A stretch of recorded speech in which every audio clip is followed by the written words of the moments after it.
Zach, Yep, have you ever played or have you ever watched Tron before? I have. Okay, you're gonna love this game. This is called Light Cycle. It's based on the game that they play in Tron, but instead of bikes, we're gonna be little squares. The objective is the same. We're gonna try and knock each other out of our lines. Once you start, you can't stop moving.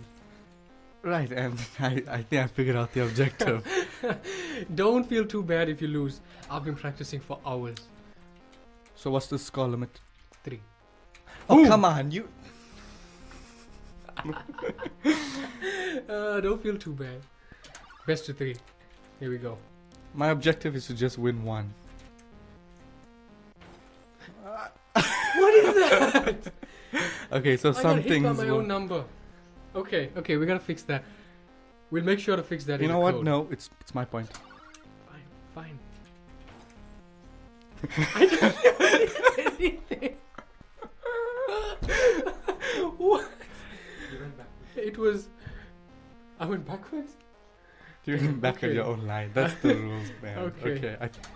Okay. Okay. Next win takes it off. Here we go. What? Yes! What was that? The underdog.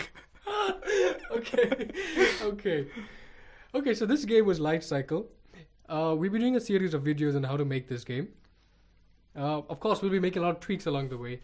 So stay tuned, subscribe to the channel, subscribe to or follow us on Instagram, Twitter, Facebook. We'll be putting out the updates there. Hope to see you Cool. soon. Catch you later.